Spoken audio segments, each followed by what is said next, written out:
What's going on, everybody? It's been a while since I posted a video to YouTube, but today I'm going to show you what's in my golf bag for the 2023 season.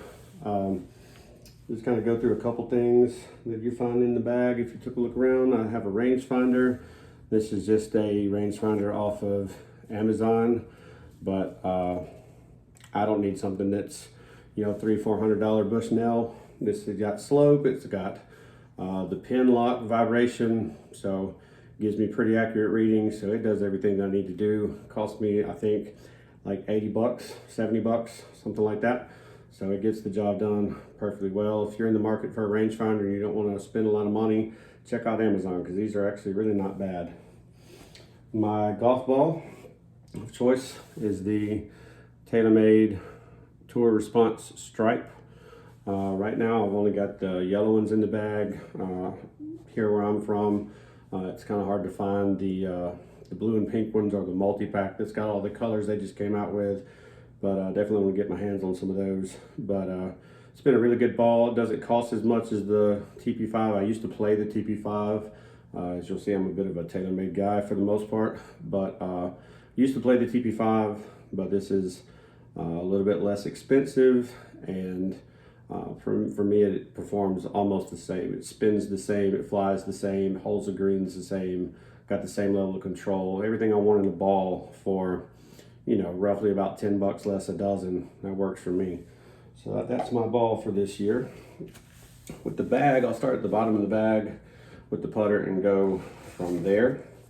My putter, I like to call this my ace in the hole, hence the head cover there. This is the TaylorMade, I'm not sure if you can see, my phone's not really wanting to focus, but it's the TaylorMade Bandon 3 Hydroblast with a Super Stroke color matching 2.0 grip. Really nice putter. This is one of the newest additions in the bag for me. I kind of changed putters quite a bit. I had an Odyssey putter in the bag for a while, and another Odyssey before that. So this is actually my first TaylorMade putter. But really like it. It feels good, rolls the ball really nicely. It's got the same insert here as the Spider putters, so a really nice feel off the blade. It's 34 inches. Yeah, just a really good putter that I'm excited to use this season. My wedges, I've always been kind of a guy who struggles a little bit with bladed wedges, and I've also for the most part been a Cleveland wedge guy. So I tried these out and I was sold after about 5 shots on the monitor, just testing these out. Just felt how easy they were to hit and control. And these are the Cleveland CBX2 wedge. So these are the cavity back wedges. They have the Dynamic Gold 115 wedge shaft in them. I have a 50, a 54, and a 58 right now. The 50 is actually bent 1 degree strong to a 49, just to kind of help bridge the gap between my pitch and wedge. I'll explain that in a minute when I get to the irons. But it is bent to a 49, the 54 and the 58. 58 is actually bent to a 59 to give it just a little bit more loft on there. But I really like these wedges. My wedge game has went from a weakness to a strength since putting these in the bag. I've had them in there about 6 months, and they may not be quite as versatile as a true bladed wedge, but there's really not, for my level of golf, there's really not enough difference to notice. I've really been happy with these. It gives me a lot more confidence to hit my yardage. Just that extra level of forgiveness has really helped me out with my wedge game tremendously. I can hit these high, I can hit these low. They have a lot of spin. So yeah, really good wedge for a player like me who needs a little bit of help with hitting something that would normally be a more bladed club in the bag. For my irons, I have 5-iron through pitching wedge in the previous generation TaylorMade P770, and they have the Dynamic Gold 105 stiff shafts in them. And all of my clubs have these white and black Champ Key multi-compound grips. If you don't know what Champ Keys are, that's not really a shock, but they are basically like Amazon golf prides. They feel the same. They're all mid-size. Every club in my bag has a mid-size grip. But I was looking to find a decent grip that wasn't going to cost as much as the golf prides cost now, like $12, $13 per grip. 13 grips off of Amazon, including a kit to put these on with, cost me, I believe it was like $65. And so far I've had these on again for about 6 months, and I cannot really tell you any difference so far. They're not ripping, they're not tearing, they're holding up fantastic, feel good in the hands, they're not too rough.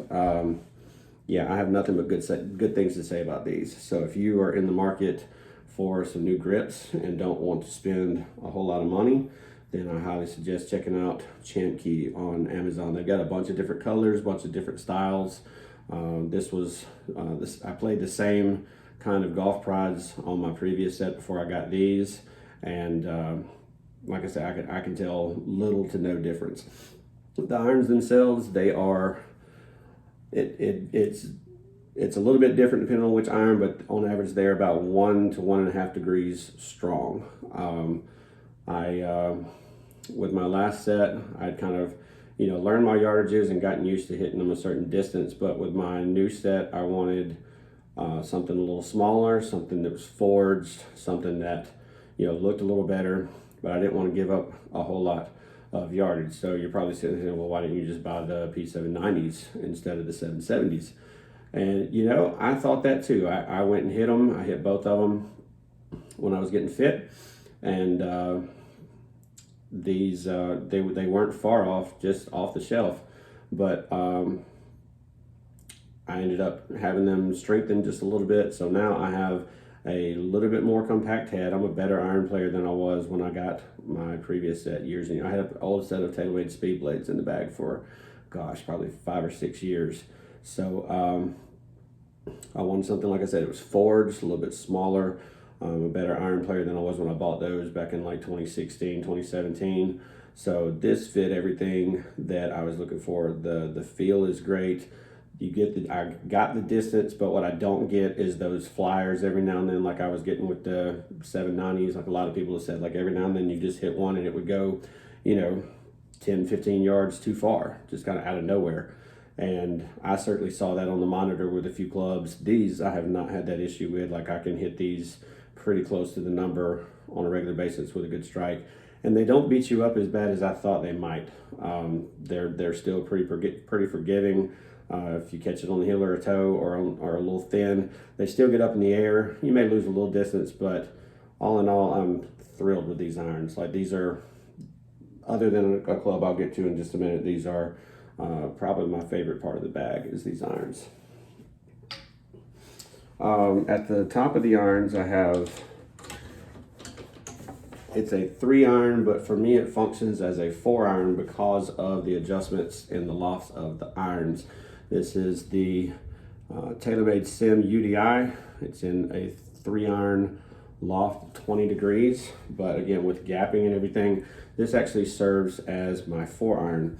It has the Ventus Blue 7S stiff flex shaft, and really liked this club for a while. This was I kind of use this as like a driving iron with a 3-iron. Great feel, very powerful, does everything I need it to do. Easier to hit than the set 4-iron from the 770s would be. I know when I get to this part of the bag, I need a little help. I used to be a hybrid player. After my 5-iron, I used to have a 4 hybrid and a 3 hybrid.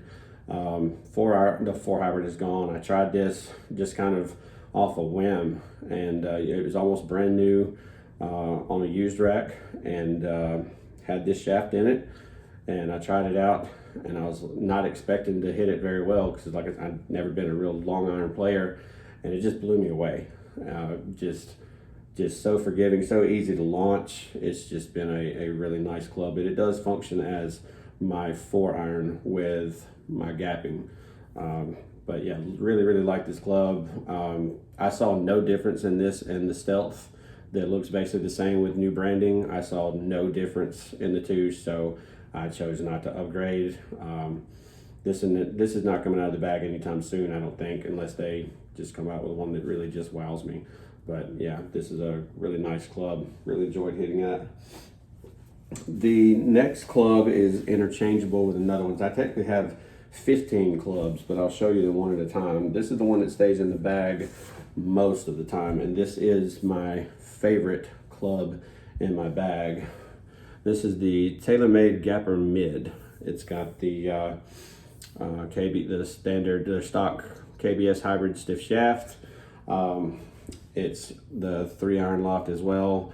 18 degrees. It's actually lofted down to 17 degrees again for gapping purposes. It's also an inch longer than that UDI, so I get a bit more distance out of this. This has become my go-to off the tee when the driver's not behaving, or if it's on a tight hole or something like this. This ball, or this club just sends the ball. I've been so impressed with this.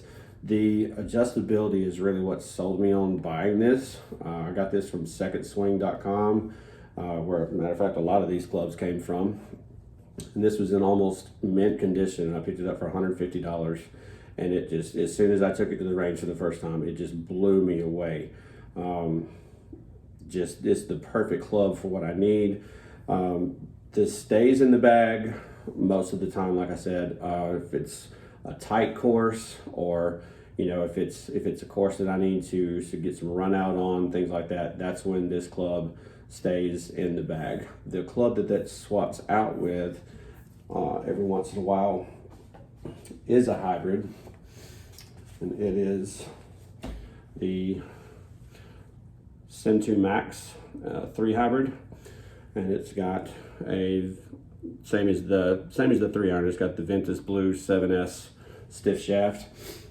This comes in, like I said, I used to be a hybrid player all the time. Like, I had a 4 hybrid and a 3 hybrid.